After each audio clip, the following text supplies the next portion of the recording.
some. No, it's from my side. That's right, no worries. But perhaps you wanted some kind of reassurance or praise, but because you didn't get that, you feel a sense of loss, right? This, what can seem like a very minuscule thing, can then become a behavior, or can form a behavior that will drive you for the rest of your life. So if we kind of comes like to the adulthood, so you see a lot of impact-driven people who are driven by their success, right? And they think that what they have makes them successful. But what's actually happening is that they're being driven by this need for praise, right? They need to be recognized, they need to be seen, they want to be heard.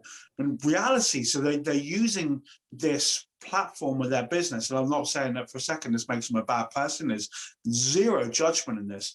But what's driving their need to be recognized, to be seen, is the fact that one, two, several, whatever situations in their childhood where they didn't get the recognition they felt they really craved, will drive their behavior now. And again, but what is the solution in this case?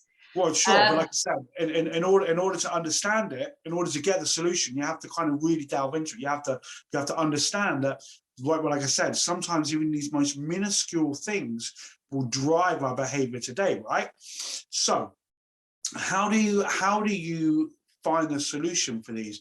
Well, again, there's lots of ways, there's lots of modalities that treat trauma, right? You can go down a traditional psychotherapy route. You could try CBT. I'm also trained in cognitive behavioral therapy, so I'm also a qualified therapist.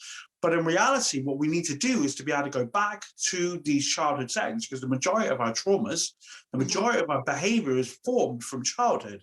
So if you were to look at someone like the table leg effect, right? So no situation ever sits in isolation.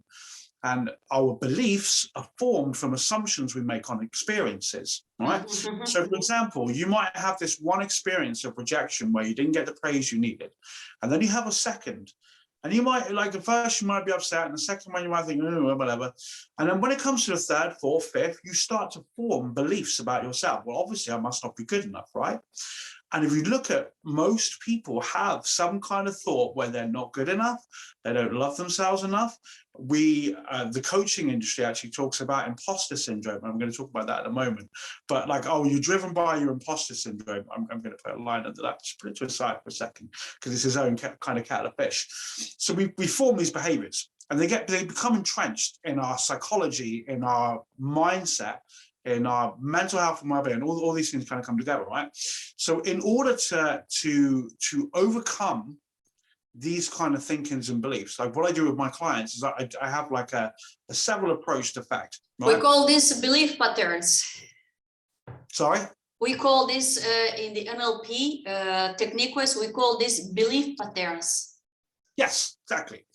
So what I do with my clients is I take two approaches. I take several approaches, but the key thing is awareness, right? So if you're aware of where your thoughts are, where the direction of your attention is laying, what it is that you're thinking, what drives your behavior behind you, then you have much more clarity in order to change your belief, right? Because all of our beliefs, our behaviors, our actions, they're just choices that we make. Sometimes those are conscious, sometimes those are unconscious, sometimes they're very much subconscious. So the subconscious. Yes, exactly. But don't forget that we are conditioned due to our environment. Sometimes, not sometimes, but often. So we are taking action unconsciously because we are conditioned. Exactly. That's because of the situation where we are in. And that's why this is awareness. Like, so we have to give insights to the people to understand why does appear such behavior. Absolutely. So like I said, some behavior is conscious, some action is conscious, sometimes it's unconscious, sometimes it's subconscious. The subconscious, obviously, like we talk about things like counter intentions are laying in our subconscious, right? They're those drivers are right underneath. So what I do with my clients is, like I said, I have a two effect approach to bringing up awareness. So one of them, like very, very popular at the moment, is shadow work. And I've created an entire group of techniques to enable people to actually really get in touch with their shadow. Now, the interesting thing about shadow work is you have lots of people that will tell you need to eliminate your shadow, get rid of your shadow. Shadow's bad, get rid of that. It's awful, it's terrible, get rid of it. No, no, no, no, no. Your shadow actually is your friend. And the reason why I'm gonna say this next bit, your imposter syndrome is also your friend. So people say that your imposter syndrome causes you to, again, sabotage yourself, think bad, all these kind of different types of thoughts. Actual fact, your imposter syndrome is that thought that naturally the questioning yourself makes you raise your game. Because if you're sat there going, maybe I'm not quite good enough. Okay, so what do I need to do to get better? What's the next level that I need to bring myself up to, right? The other thing about imposter syndrome, it actually keeps you grounded. It stops you getting into this kind of ego mindset of, well, I'm the best like coach in the world and I'm this, that, and I'm the other. And see, that's also survival mode and self-sabotage, right? So your shadow is your friend. And this is why I teach my clients, is to actually make a meaningful connection with your shadow. So part of what I do is about making meaningful spiritual connections with ourselves, like so coming right down into our shadow, into that lower aspect of I'm us. calling this connecting with your inner child. It's very important and very powerful when you connected with yourself. Yes. So I have a map of the, I suppose, like human consciousness. Three aspects, right? So you've got the shadow self, your inner child. So your shadow self is the storehouse of all of your trauma, all of your beliefs, that all of the stuff that happens to you in your life, your shadow holds an opinion of it, okay? Your inner child is who you are, however, stunted by trauma. So your inner child is your true self, but stunted by years of trauma. And the other aspect is the higher self, right? So who you might call higher consciousness, your soul, your Christ consciousness, whatever spiritual aspect you want to put to this higher level of your consciousness. So I teach people these three aspects. So in your shadow is all of this stuff, all of these beliefs, all these ideas about who you are. So this idea of eliminating that, well, actually effectively it'd be like cutting off a foot. Right, you're going to remove an aspect of yourself. Your shadow can be your friend. And if you make a meaningful connection with your shadow, if you communicate with your shadow, so this is what I teach my clients, you learn so much valuable information about what's driving all of your behaviors. So once you understand there's a problem, right? So recognizing there's something. So, but let's say something that we're all probably used to. You got a client. It's a new client, perhaps you're engaging in that conversation, and you get that you have your initial call, whatever your onboarding process is. You have that first call, and they tell you, I need to go away and think about it. And you're like, oh God, no, not again. It's happened, right? And you start to feel all this anxiety. Now, it might well be a couple of things, right? So people will tell you, well, they don't understand your offer, right? Or people might say, well, you know, I don't know, that it's because they've got thoughts and feelings about their money. No, actually, sometimes people just need 10 minutes to go away, or a week to go away, whatever it might be, to go away and consider an offer, right? Because often there's a lot of money involved. That's okay. People need time to kind of really like sink that in and kind of process it. Okay. But in that moment, you're in this moment, you're sat there and you're anxious and you're thinking, oh my God, are they going to come back? Well, what does that mean? This person might go, oh, I'm really sorry, I'm not interested. And then what happens then? You feel really bad, right? You start to judge yourself. Oh God, I'm obviously not good enough. Oh, it must be that imposter syndrome that all these coaches talk about. Well, here's an idea. By the next time you're in that situation and you're feeling that anxiety, recognize, okay, something's wrong. I'm feeling anxious. I need to do something. Well, go and communicate with your shadow, right? So literally, you can just simply close your eyes and make that intention. I'm going to connect with my shadow, and then have a conversation and inner dialogue with you. The other option would be to get a pen and a piece of paper and just kind of start journaling and writing out your thoughts. Though your inner self is going to communicate with you, but your shadow knows what's going on. So rather than eliminate it, you make a connection with it. And the thing about your shadow is it comes bearing gifts. So another thing, like working in the spiritual world or being a spiritual person, you get told your anger is a bad thing. don't get angry. No, get angry, right? Your anger is a gift. Your anger is energy that can propel you in situations when you're being perhaps abused, manipulated, treated badly, someone's stepping on your boundaries. It's that energy that says, no, hold on a second. I really don't appreciate you speaking to me. I don't appreciate that disrespect. That's your anger. One of the key issues in the world is everyone's suppressing their anger. They're like stuffing it down into their shadow. And the poor shadow's like, oh, I can't take any more of this. And eventually it just erupts into rage. You end up with other kinds of issues, right? Self-expression of your anger is really important. And this is a gift that your shadow comes. So all of these qualities that you think are bad about you, whatever they might be, they all come bearing gifts. And this is why making that meaningful connection with your shadow is really important. Now, how does that relate to this whole idea of survival mode? Well, when you look at what survival mode is, it's an unconscious impulse that drives our behavior. Yes. So when you're, especially like if we were to use this in the business world. So, for example, harassing potential clients, okay, and I'm going to say something that's going to probably upset a few people, but that's okay, because that's what I do. Telling clients to go get credit cards, to go get loans, to pay for your programs, says more about you and your thoughts about your money, because you're effectively saying, I'm that desperate for this sale that I need you to go get yourself in debt. But no. We're not going to call it debt because we want to change the narrative to make ourselves feel better, right? Because we're being driven by our survival mode. So no, it's not debt, it's an investment. These kind of unconscious, shadowy thoughts. Yes, but this is a very important topic for all the coaches, because when we are in a conversation, when we are dealing with a prospect, and when we want to close the deal with a client, it should be very spontaneously, and the client should be getting the feeling of comfort. I mean, from all the point of views, and not discomfort, you know.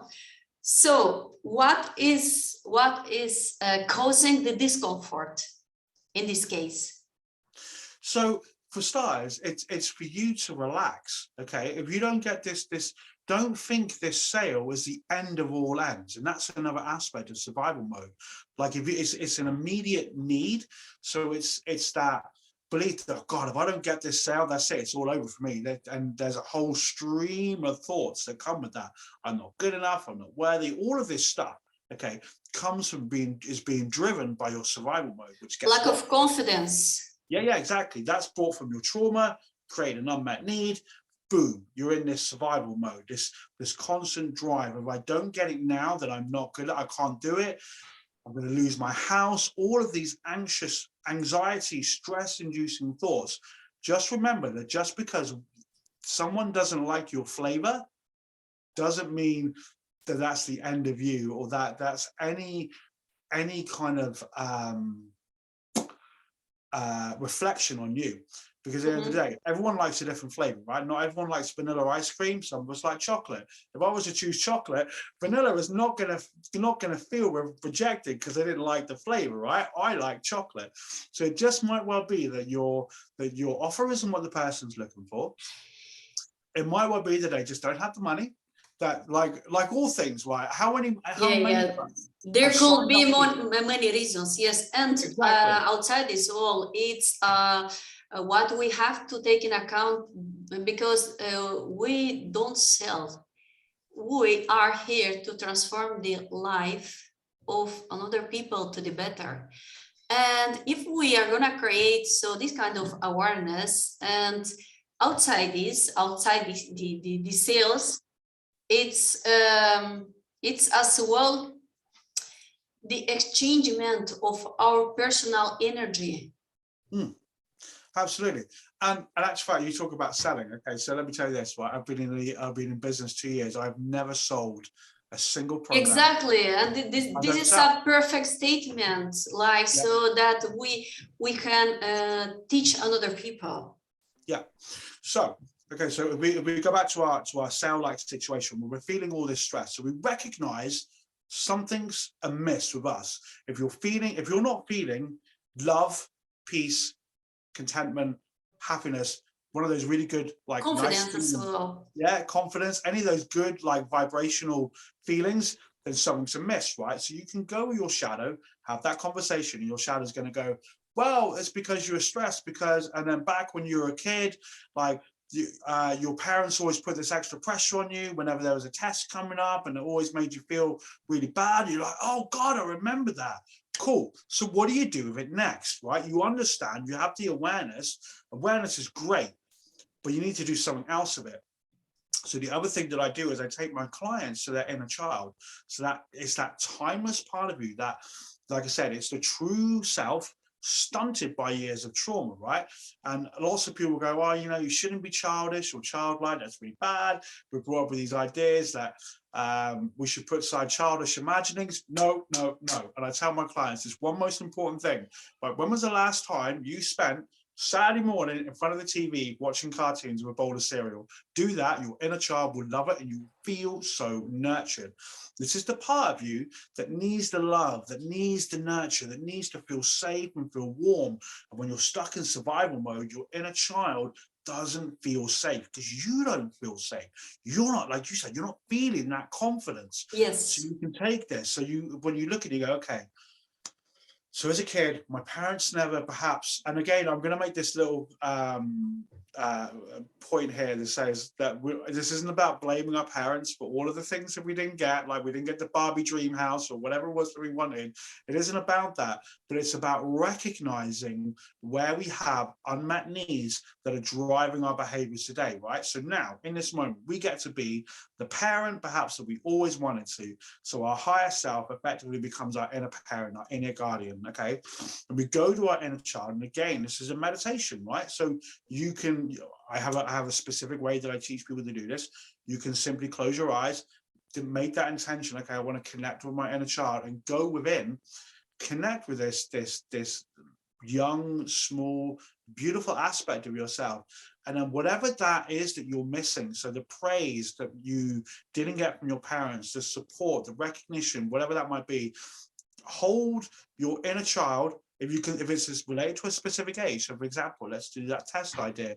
You're 12 years old, you're stressed, your parents didn't support you. Hold your 12-year-old self in a space of love and peace, compassion, and say to them, you're amazing. You can do this. You've got this. Whatever it is that you feel you needed to hear, or that you need to hear now, say it to your inner child, right? You get to be the guardian. You're the parent. You're going to take all that stress and all that anxiety. And believe me, if you just did this one thing, or these two things, sorry, the shadow and the inner child, you did these two things, you would have the ability to heal more of your trauma, more of your pain, change more of your beliefs and patterns than any other program that you could probably buy.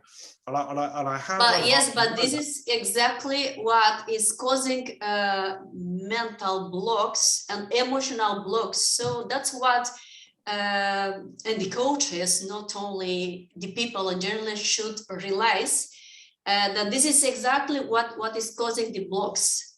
Because so we are here to give them awareness and to understand what's going on, why they cannot succeed. And I have something interesting as well. I have created the identity model, which I have integrated into my 6-7 high-ticket coaching program, which is related to our vision and how has been formed our identity. So could you talk more about this, because this is related as well to our lifetime line, you know, along our life, how everything is evolving and why. So everything what is happening in our life affects enormously, so everything in our life, even our relationship with our parents, with our children, our personal relationship with a partner, even to build up a relationship, so in our environment or business. I know that you know exactly what I'm talking about. Yeah, sure. So if we go back to this idea of like of looking about how from the earliest points of our lives, like everything from a child's, like children are sponges, right? I know this from being a parent myself. Okay, children are sponges. They're soaking up every like terabyte of information from the world around them, right? Your unconscious, your shadow, effectively soaks all of this up. This forms the building blocks of your entire personality, your entire identity, the core aspect of who you are. Okay, and again, like I said, people don't understand when people think about things like trauma or painful situations. They like to think about things in the biggest terms, like sexual, physical, that kind of stuff. But like I said, lots of trauma is very, very intangible. So even those things, you're soaking up all of those experiences throughout your life. And as you grow and you develop, you're building more of that personality. Now, one of the other things that I do is I work with Jungian psychology. So I use the archetypes, because the archetypes are the primal energy patterns that make up aspects of human consciousness. Okay, so when you're in certain ages, those patterns, those energy systems, they come online. So for example, like from 0 to 4, it's like the divine child. 4 to 8, it's the precocious child. Excuse me. 8 to 12, it's the hero, and then 12 to 16, what Freud called the Appeal child, I call the child of the great mother. The energy is misunderstood. It's about a child's drive to connect their energy with an opposite divine energy. So masculine to feminine, feminine to masculine, right? Even as a gay man, it doesn't matter. Basically, it's our ability to connect with something higher on ourselves. So these things, these patterns, these archetypes are formed in a very specific way. However, given the input from the environment around them, will misshape, or perhaps these archetypes will hit into their shadow. So for example, I'll give you just one, like the divine child has two. One is the weakling prince, the other one is a tyrant. So one is like, I'm always just put upon, I just like kind of take it, whatever's coming along, you know, I don't anything for an easy life. The other one is like, well, I'm going to throw my toy out of the pram and I'm going to kick off and stamp my feet because I can't get my own way, right? So when these things, these archetypes, these shadows come up into our adult lives, again, they drive our behavior, right? They drive our impetus. They're coming from our unconscious. So if you look at, if we would go back to this kind of sales business, because obviously we're talking about coaches, yeah? So if we look at the high chair tyrant becomes the tyrant when it grows up. So that tyrannical, high pressure business using fear-based tactics. The other one, the weakling prince, okay, cool. You don't want to work with me, that's fine. I love you, bye. And obviously, one just pressures and bullies everyone into sales, the other one doesn't. Now, you mentioned the word success. Here's an interesting thing. So I'm going to bring this in. Yeah. So our understanding of what success is differs person to person, right? People think that being successful is having lots of money, which means that if I've got lots of money, I can buy a big house, I can buy a fast car, I can buy lots of clothes. If success is what you dream of, that's all you need. All those other things mean you're trying to, wait, there's still an unmet need. There's still something I don't have, and I'm going to fill it with all of this stuff. Now, I'm going to say this, there's nothing wrong with having money, right? There's nothing ungodly or unspiritual about having money. Money's just an energy that we use to buy stuff, right? There's nothing wrong with having stuff either. I have stuff. I live in a beautiful home. It's cool, right? There's nothing wrong with that. But when we're using things and stuff and people and sex and money and jobs and whatever it might be to fill a void that's within inside us, guess what? There's an unmet need. You need to kind of go back. You need to fix it. You need to fill it, right? And it's so for me, like my barometer for what success is has nothing to do with how much money I make. Has nothing to do with that. My barometer for success is about how many people I have a positive impact in, right? How many people's lives I change. Well, I do that near enough every moment of my life, every conversation, I'm doing something that has a positive impact. Then guess what? I'm successful and I feel good, and that's all I need. So again, this is because I've done the work on myself. I've met most of those unmet needs. I'm sure at some point they'll come back up, something will happen, and that's cool because I've got a whole suite of techniques that I can use to help me. But in terms of my identity and who I am as a core of my being, okay, I'm not driven by anxiety. I'm not driven by all those stresses. And if someone doesn't want to buy from me, that's cool. I wish them the best of luck because it has no impact on who I am. It's not a reflection on me. I might sit there and go, well, okay, perhaps I could have done that conversation better. That's cool because I'm learning. I'm in a place of growth and development. I'm not going, oh my God, we'll go again. Because guess what? Those kind of conversations get you stuck.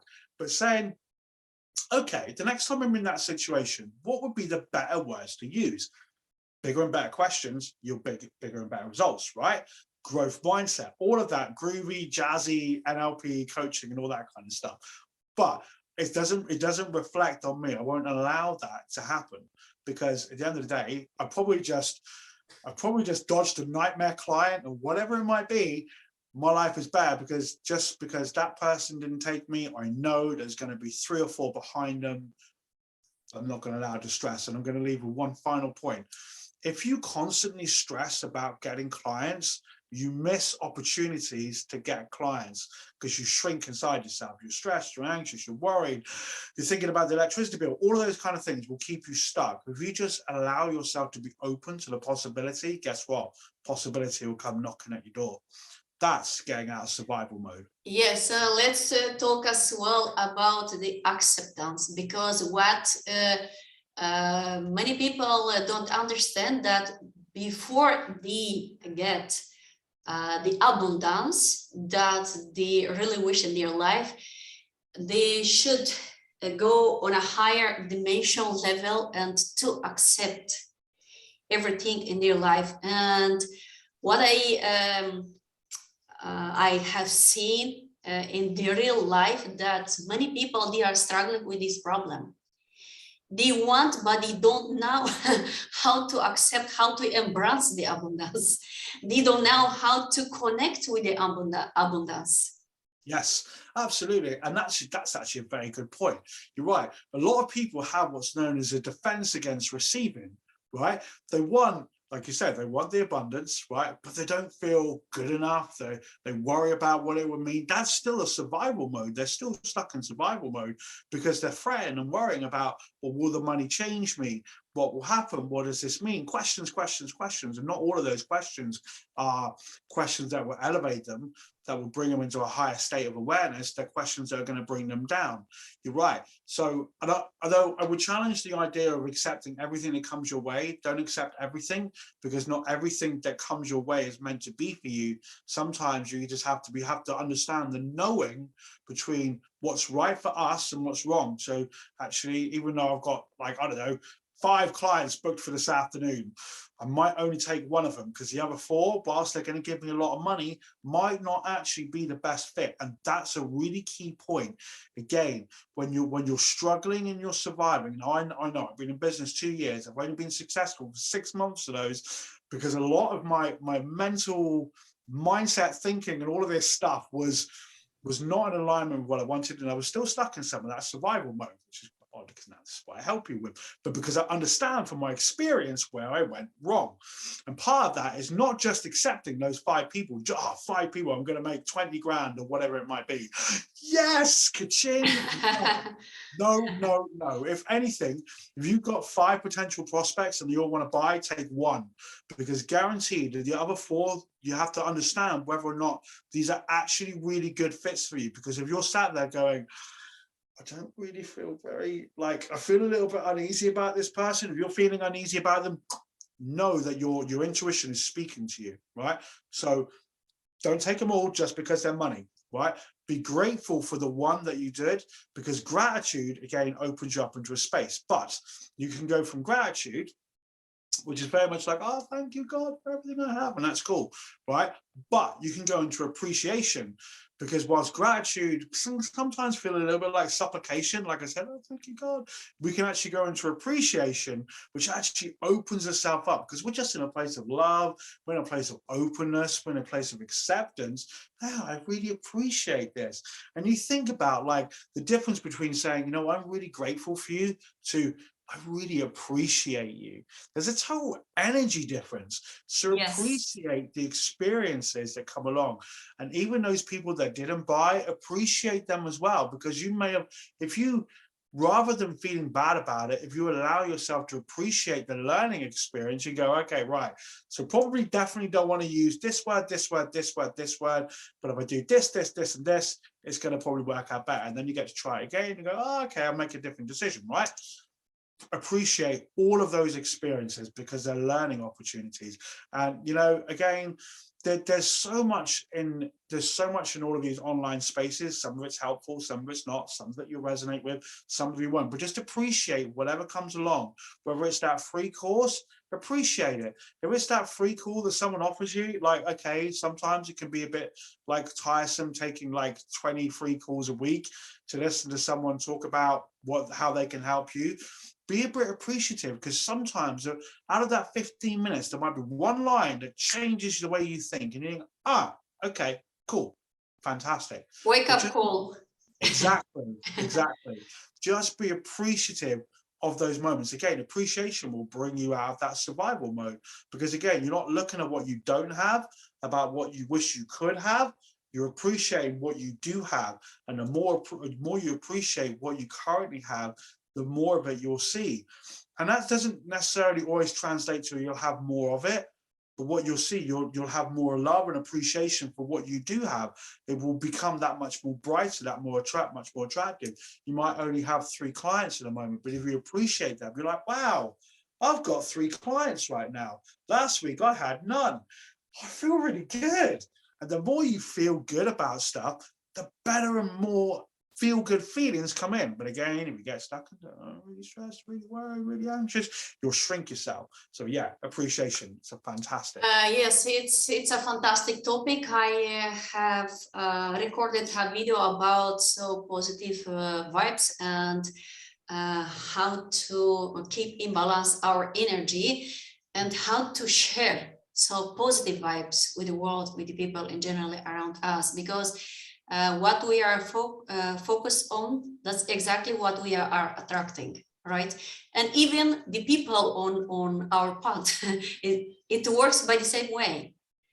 Just look at these connections. So it's amazing, because we have the intention and we want to help the people, right? The coaches. I want as well to ask you the last question about giving and receiving. So let's talk about this process, which is essential for us, for coaches. It's really interesting, actually, because obviously the whole concept of giving is like, it's better to give than to receive, is as old as St. Francis of Assisi. And it's been around the spiritual world for a very long time. And like, for me, I love to give value. I love to give and give and give and give. However, if you go back to that previous question, well, you know what, you have to be open to receive something back. So I've had clients and I've said like, right, this is the price. And it's been that transformative to them. They're going like, I really feel bad. I gave you this amount of money. I want to give you more. Now, very interesting point. At the very beginning, I'd be like, oh, I don't know. Can I do that? Is that okay? Is that allowed? I don't know. Am I violating some spiritual karmic law? And I'm like, and at first I would go, you know what? Why don't you pay it forward? And that sounds lovely, yes. But the other persons, you can see the disappointment that they really want to give you something just to say, oh, I really appreciate you. And I recognize this and I went, okay, cool. You know what? Thank you ever so much. I'm so grateful for that. And what I'll do is I'll take that money and I'll do something positive with it, whether it's enriching my life, enriching something that I care about, or whatever it might be. But I'm open to that receptiveness. Okay. But the other thing, actually, there's a really important thing about just we're giving, right?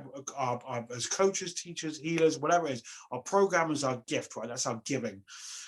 So we give, we go, right, this is what I do. I've got this amazing program. It does this, it does that. It's cool. It's going to change your life. You're going to be amazed. Like who you were 6 weeks ago, you're going to be in 12 weeks, it's going to be totally different, right? And then it comes down to the asking for the money bit. They're going, right, so, you know, you kind of get a bit sweaty and you're a little bit like, ooh, it's $5,000, or it's whatever it is, it's $2,000, it's, you know, whatever, it's 300. Your ability to ask for money is equal to your ability to receive, right? Yes. So if you were like an employee before, if you live in an employee mindset, okay, you'll think of yourself like, I don't know, let's say we'll take an average salary in the UK, 18, 19,000 a year, right? So you have been working for however many years, and your current salary or your salary in your last job was X. And then somewhere in your mindset is the idea that, well, I'm actually only like kind of worth like that kind of amount of money. My one tip, get rid of this idea that who you are is worth a number of value. When you don't get that amount of money, you'll feel like crap. So when people say like charge what you're worth, no. Charge what the transformation is worth to that person. Yes. Don't put any monetary value on yourself, because you will just feel crap. Right. So your ability to ask for what you want to sell for is related to how much you think you're worth, related to your previous job, previous employment, right? Remove those kind of ideas. Get into the mindset of thinking that my ability to ask for money for what I do is related to how much of an impact, how much this person is going to appreciate what it is that I'm going to do for them. That's a totally different energy, okay? And if that person says they can't afford it, accept it. Don't judge it. Don't get into any of that go get a credit card or any of that like high pressure sales nonsense, because all that does is it sends a message to the universe, sends a message to your energy that I'm in that much of a competitive mode. I need this sale that badly that I will bully someone into doing that, right? To receive, you need to be open to it. If you look at it this way, if you were going to drink a drink right now, you wouldn't do it with a closed mouth, would you? You pour all over yourself, you'd miss it. You have to open your mouth to drink. So you have to open yourself to receive this money, and you have to be willing to be able to say, and like you said before, that word confidence comes up. You have to be confident in what you're doing. And by one pro tip, but I learned this from a drag queen years ago, you have to be willing to buy it yourself in order to sell it. Because if you wouldn't buy it, there is no way that you can offer this to someone else, because whatever it might be, you're like, oh, I don't know, will I buy that? Yeah, no. If you're gonna without selling, if you're gonna ask money for this, you would have to be knowing, confident that if you have this money, or if you were going to buy this program, you would actually buy it, because your customer, your buyer, your client, whatever it might be, will pick up on all those things, because lots of what we communicate is unconscious, and we pick it up all of the time. We're always communicating non-verbally, unconsciously. People will pick up on that lack of confidence in you. So again, be open to that, and know that not deserve, but know that this is something for you that's going to enrich your life. It's going to enrich. It's going to, whatever it might be, whatever. Like for me, I look at it like, well, it puts a roof over my head, puts food on the table, gives me a life, just this, that. Like that's how I'm open to being paid when I get paid. We have 10 minutes, and wow. I would like to talk about forgiveness and why it's so important to forgive. Absolutely. Why is forgiveness so important? Well, the first thing, for anyone who's never engaged in any kind of real therapy, or perhaps been on a spiritual path, actually, even some people are on a spiritual path, will misunderstand what forgiveness is, because for some reason we have this unconscious idea that forgiveness is letting someone off the hook. Like that whole Christian, like I was raised as a Christian, so turn the other cheek and let them slap you. And like eventually you're going to think, oh, I'm not going to let you slap me anymore. So forgiveness actually has nothing to do with the other person. In reality, what it does, it actually lets ourselves off the hook.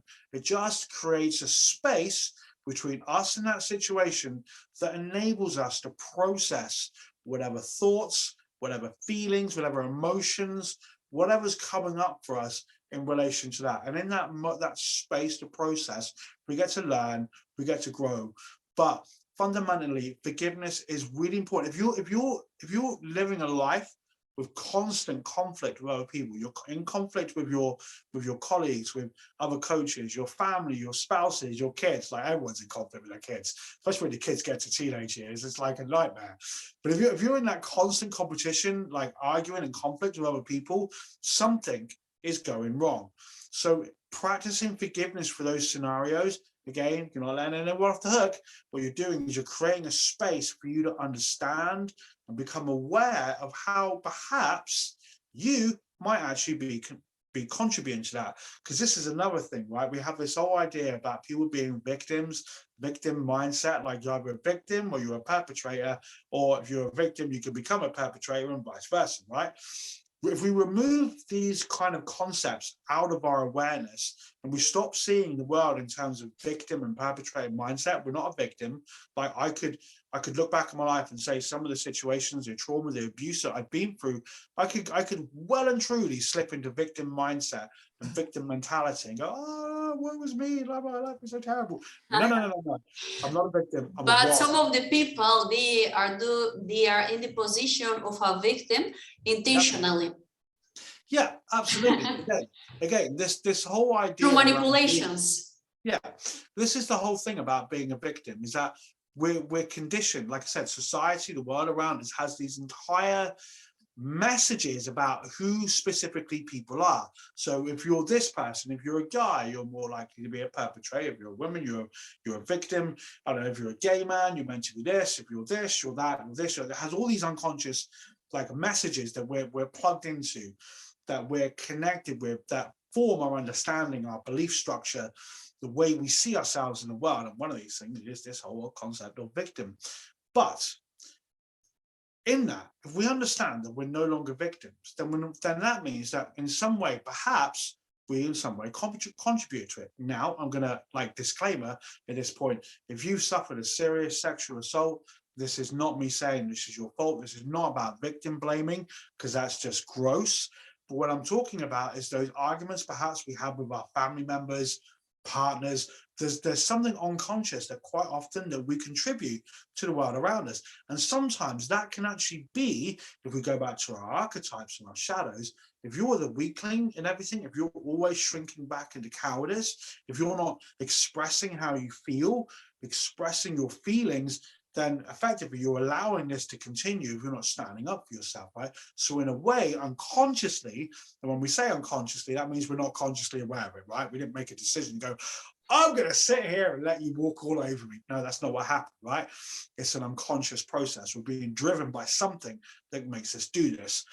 So when we create this space, when we go into this place of forgiveness and we just understand like how this situation has come about, awareness creates knowledge, right? Knowledge is power.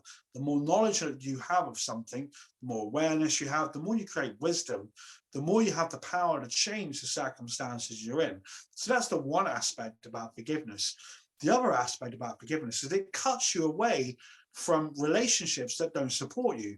So if you're constantly, you might have, for example, as a child, I was abused by my parents, right?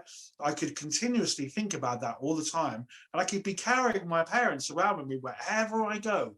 But through practicing forgiveness, I got to let them go. I'm no longer carrying the weight of all of that emotion with me. So forgiveness not only creates like a space for us to process, it creates a space for us to grow, to let go, to move forward, to live the life that we want. It just removes those energetic connections that hold us back. So I like to think of it like carrying around a backpack. So you got this backpack on your back and it's full of all of your emotions, all of your traumas, all of this shit that you carry around with you, and it's weighing you down, which is another thing. You ever notice how so many people have back problems? That's about posture. No, it's actually about the emotional weight you're carrying behind you. Take your backpack, open it up, start like shaking it out, go, cool, I'm going to take this. Right, so I had this argument with my mum 20 years ago and I'm still really cross about it. You know what, I'm just going to forgive that because I can't change it. I can't do anything about it now. And my constant thinking about it isn't helping me. So I'm just going to forgive that. I'm just going to let it go. So that's why forgiveness is fundamentally important. And self-forgiveness, right? So I've talked about abandonment, but there's self-abandonment. Like we talk about abuse, but there's self-abuse. We all get into these self-like spaces where we treat ourselves really badly. We don't love ourselves enough. So actually, oh my God, we're all the best at telling ourselves how bad, crap, ugly, fat, stupid, whatever it might be. So self-forgiveness helps. It's the antidote for judgment when you think about it, judgment of others, and it's certainly self-judgment. Because here's another thing, when we're talking about like this victim kind of mentality, everyone's judging me and no one likes me. Actually, that's more, yeah, that's more about a self-judgment.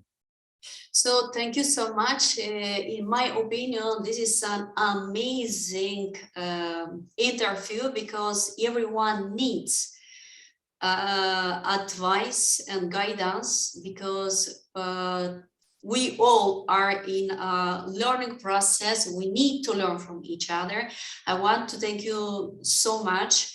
And I appreciate so the fact that you have found out the time to dedicate to all of us. And so I hope to see you soon during another interview. I wish you a lot of success, and I see you soon. Take care. Thank you. Bye-bye. Bye-bye. Thanks, Dan.